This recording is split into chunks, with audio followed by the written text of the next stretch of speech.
Those night cruises we'd take on Friday and Saturday nights were something else. We would always get together, have some fast food. Sometimes we get burgers, sometimes we get hot dogs, sometimes we get fries. Take long joy rides around town, out to the sticks out at night, and just chillax, have fun, listen to music, and just go with the windows down and just have at it. Those nights were the best. I'd always look forward to it after every single week of school and work. One particular night, me and my buddy AJ and our other buddy Steve and his girlfriend Maya, we had a good time. Went to a fast food joint, got some burgers and fries and shakes, and made our way out. As we were driving along, Maya hinted that at going to inspect a particular place that she had heard about. Yeah, what's that? I asked. Well, there's this abandoned place out on 83rd Road. It's a ways back, but it's right next to the bridge. It's about a half a mile into the woods. It's supposed to be a real spook joint. A spook house. You want to go half a mile into the woods at night to a spook house? Yeah, sure, why not? There's nothing else more exciting to do in this stupid town. I laughed. What do you think, AJ? He shrugged his shoulders. I guess. I'm game if you guys are. Steve, how about you? Yeah, I guess. Alright, let's do it. We drive about 15 minutes up to the bridge. We make it there, put our car in park, and get out.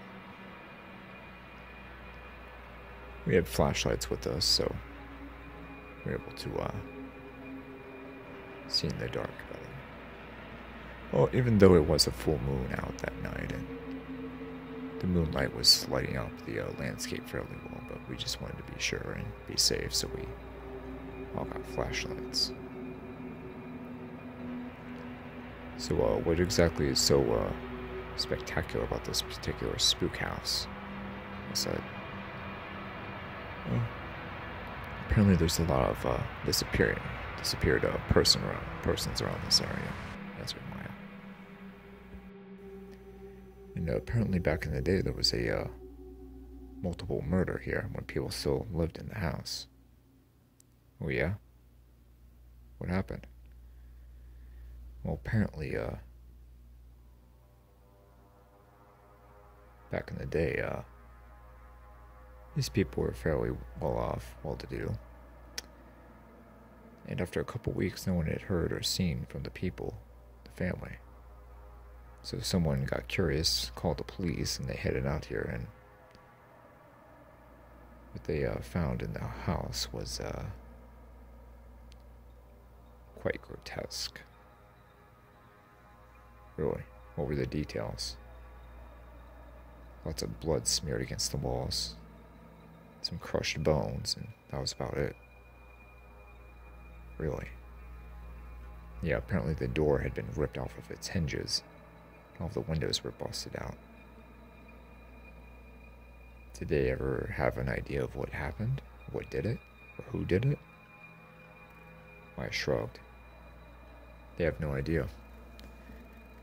They called a whole bunch of men in for questioning, but could find no leads.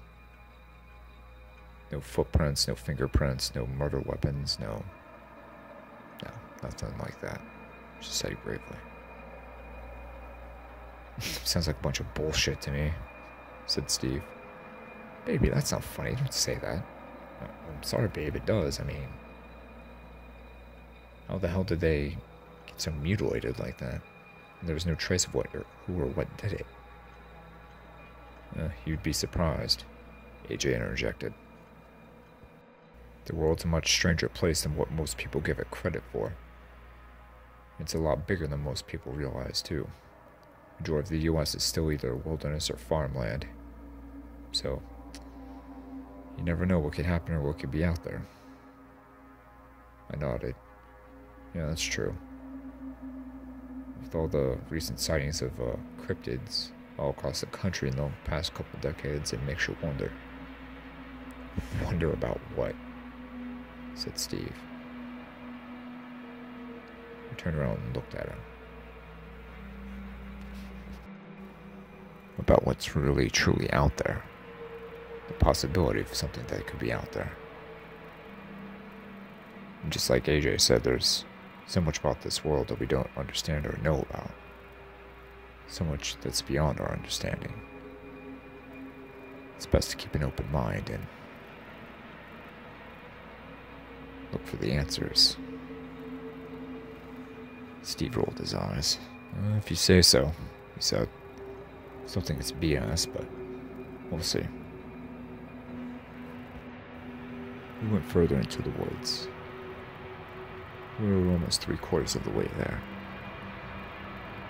Periodically, we would notice a strange rustling in the brush next to us, but thought nothing of it and just assumed it was either raccoons or possums that was doing it, since it was so low to the ground. We finally made it to the house. It was old, covered in overgrown vegetation and vines and brush. We shined our flashlights into some of the busted-out windows and on the house's exterior. So, wants to do the honors, said Steve. I will, I answered. I went to the front stoop, turned the front knob, and the door opened. To my surprise, there was still crime scene tape on some of the interior of the house. Flashed around the living room. Not a sight, not a soul. Not even... Oh, shit. What is it? Shouted Maya. Spider's web, I just walked into one. Yeah, that's to be expected. It's an older place, said AJ. Well, let's get in there, said Steve. We inspected the house. Went to this hallway, flashing our flashlights, looking for anything out of the unusual, out of the ordinary, that was unusual. We opened one bedroom door, slightly kicked the door open, shined our lights in, and all of the furniture was covered in sheets.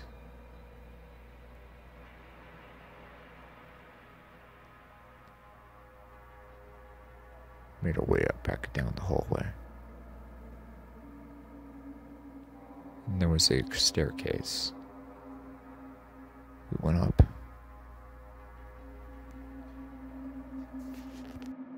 With our flashlights scanning the area.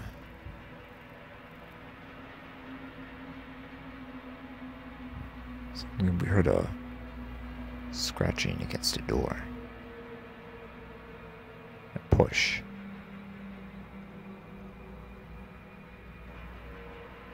Maya insisted that she check it out, so she went up. We were right behind her. She opened the door. She screamed bloody murder,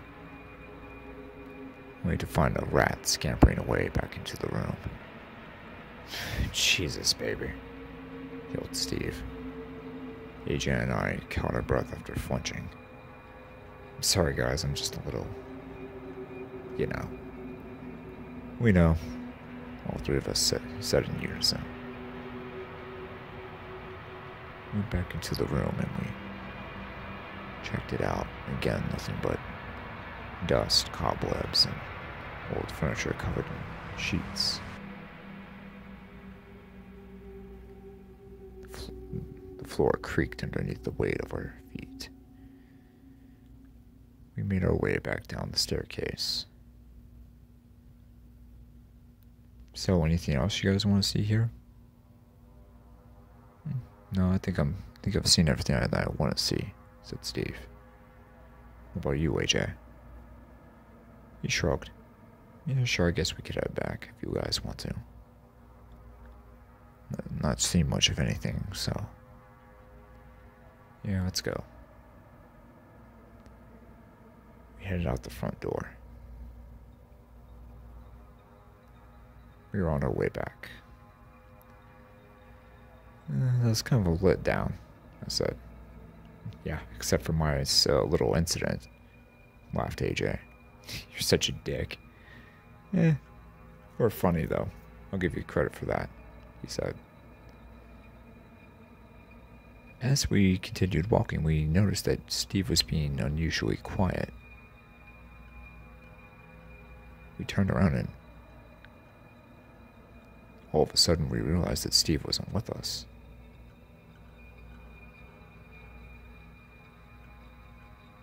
All three of us looked at each other.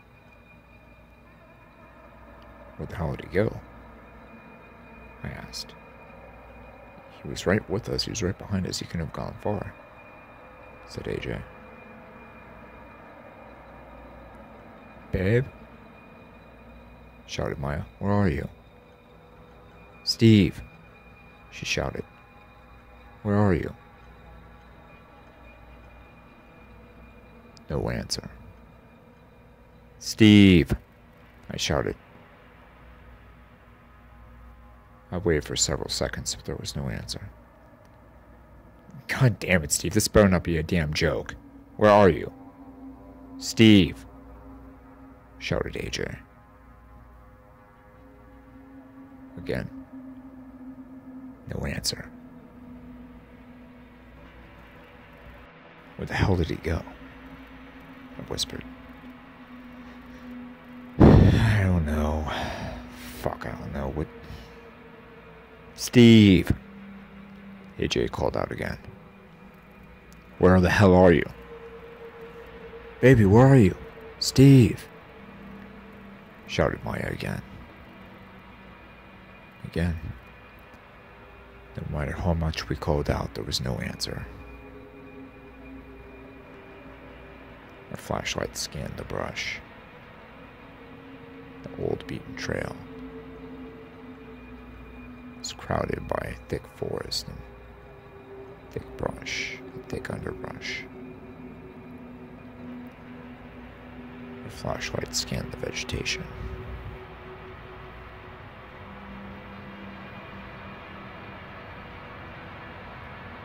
Steve, I called out again.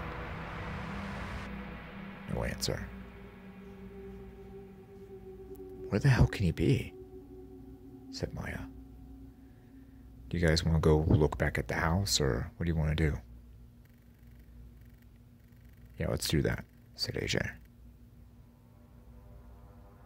We went back to the house and scanned the area.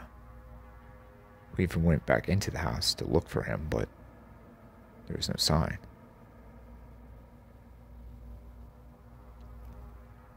We went a little back further in the woods behind the house, but couldn't find anything. No tracks, no sign of a struggle, nothing. He was just gone. No clothes, no blood, nothing. No trace of him. It was very strange. We had no idea how the hell that could happen. No sound, no sign of a struggle, nothing.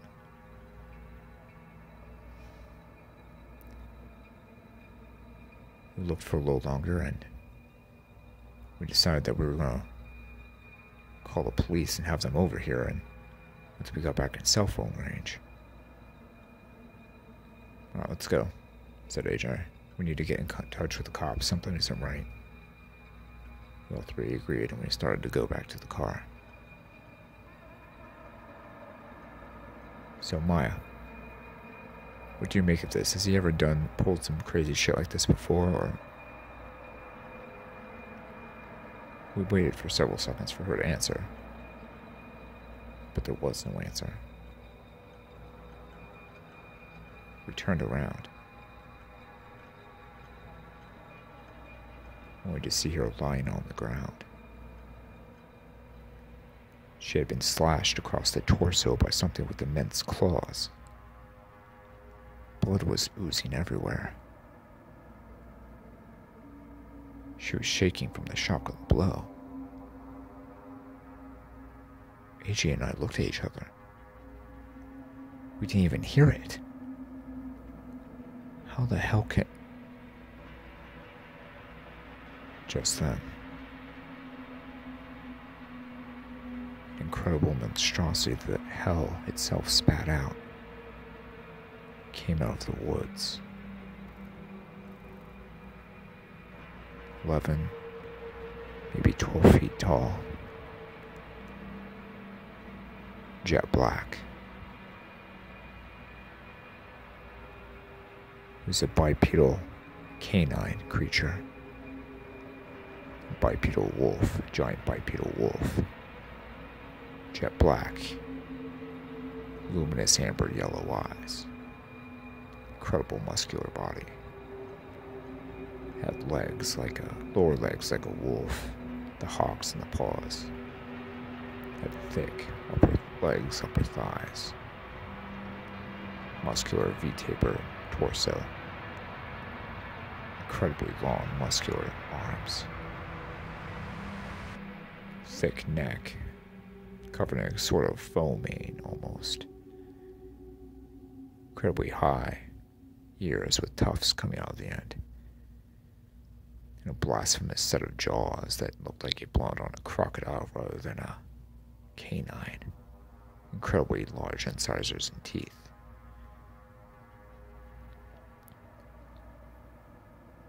The beast stared at us. The pure evil that radiated from this thing was just out of this world. It stared right into AJ and I. We froze. We couldn't move, we couldn't talk, we couldn't speak, we couldn't comprehend what we were looking at.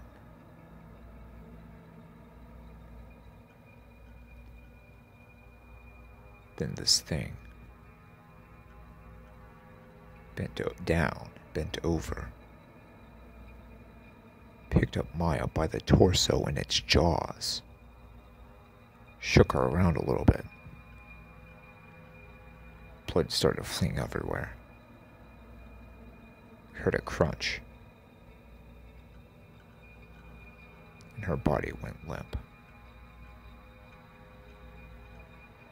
With her still in its mouth, it turned to us and stared us right in the eye.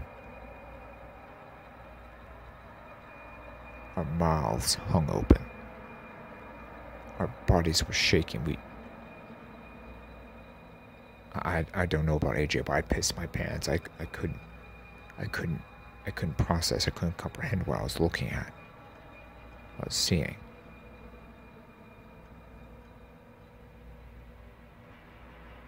Finally, after what seemed like an eternity, AJ whispers,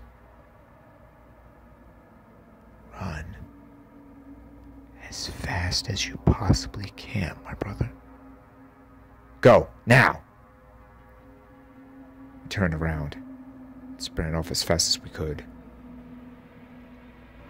I wanted with every ounce of my being to destroy that thing because of what it did to my friend and probably did to my other friend, but I had no way of doing it.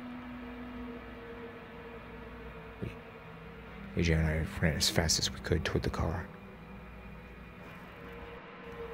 I've never ran so fast and so furiously in my life. Dodging under tree limbs and brush, we ran along the old beaten trail. The light of the moon shining ever so brightly through the canopy of the trees, lighting up the old beaten trail. We go and we go and we go. We hear the most god-awful low-pitched howl couple yards behind us, where the beast was having its meal. The howl transitioned to a low-pitched roar. The roar seemed to just go through you, which is almost like a knife stabbing you right through the heart and through the gut at the same time. I shook. I was so scared, and so was AJ. He just kept screaming. Run, brother, run. He just kept screaming. Run, run, run. Go as fast as you fucking can. Go.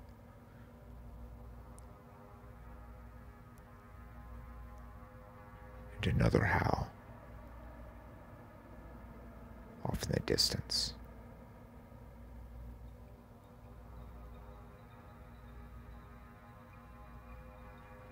We keep going. We keep running.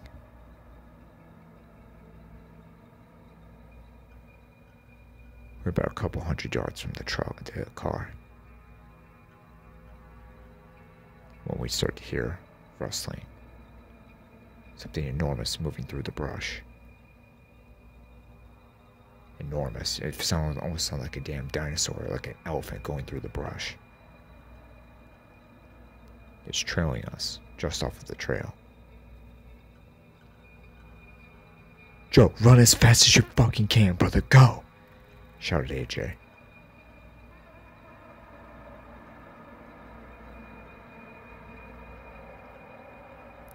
We made it to the bridge. Went up over the side and we made it to the car. We didn't dare look behind us. AJ frantically opens the car and shuts the door. I make it in at the same time. Passenger side, we lock the door, we start the car, and we begin to drive off. Are we in cell range? He shouted. Looked at mine. No, I don't have service right now. Looked at his and realized. Fuck, neither do I. Shit. Started picking up speed. 30, 35, 40 miles an hour. Speed limit on the road was 50, so we made it around 50, 55 miles an hour. The moon illuminated the road, and there were no street lights on this road, so we had to turn on the brights for the car lights. We were both hyperventilating so hard. I fucking pissed my pants, boy, said AJ. I nodded in agreement. Yeah, so did I. That thing was... Jesus, how are we going to explain this, AJ? I don't know, Joe. Let's just make it to the police station. I don't know.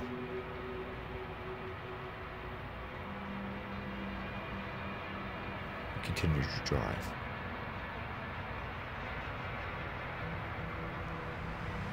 Suddenly, a large arm busts through the glass and grabs AJ by the throat. The car almost screeches to a halt.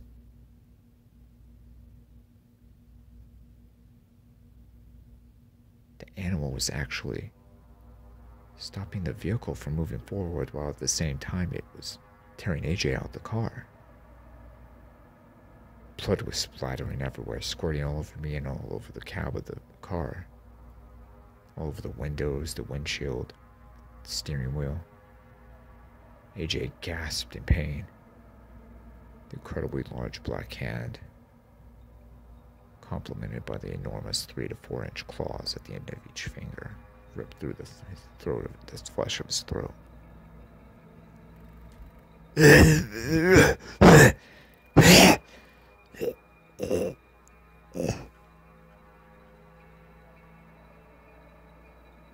beast dragged him out of the busted window.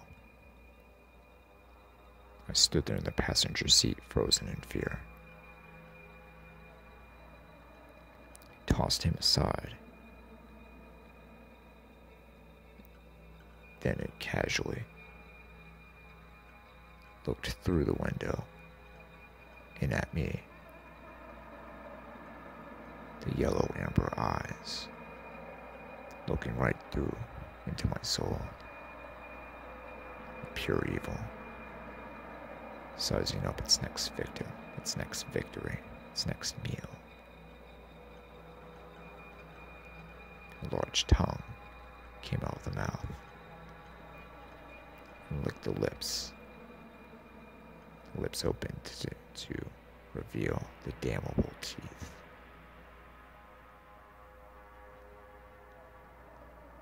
The beast licked its teeth in anticipation of what it was about to consume. For a split second, it took its attention off me and finished off AJ. That very second, I skipped over into the driver's seat and pressed on the gas. I sped off. The creature lost its grip on the car. I kept going. 50, 55, 60, 65, 70 miles an hour. I was going 70 miles an hour in a 50. Screaming, crying.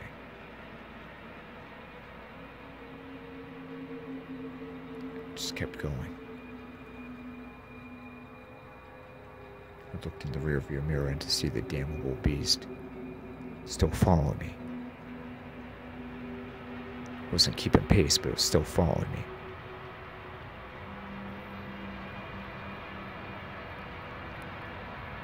I just kept going. Going.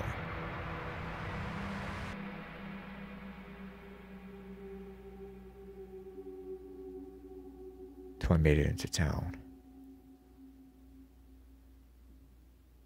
I went to the police. I explained to them what happened. Surprisingly, they were not judgmental about what I said, what I reported to them. One of the lieutenants took me aside and told me that there had been complaints and sightings about unusual creatures in the woods, and specifically at the house that we were at. They patted me on the back, said that they were going to do a full investigation of the area and for me to go home. Called my roommate up and told him the situation, and came by and picked me up. Got back home, made it to my bed, got settled. Then I started to notice a scratching on my window.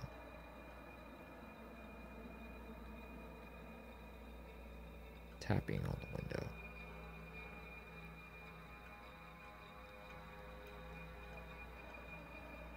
I didn't dare open it.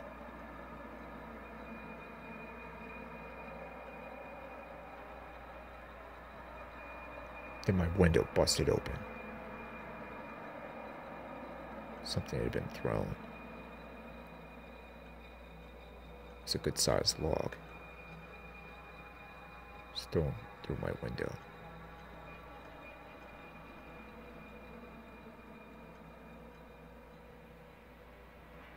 My roommate busted into my room. What the fuck happened? What the hell was that? Joe, what the fuck just happened? I looked at him. Like a little child, I cowered under my covers and shook my head. Went back into his room and got his shotgun, 12 gauge. Opened the blind and looked out. His mouth hung open. Finally gained the courage to get up next to him to look out the window, the busted out window.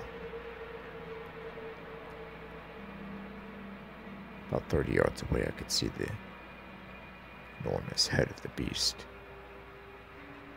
that had vanquished my friends, had stalked me, chased after me. The animal smiled, giving off a sick, pleasurable, devious look. Its eyes squinted, and it slowly drifted back into the brush from which it came.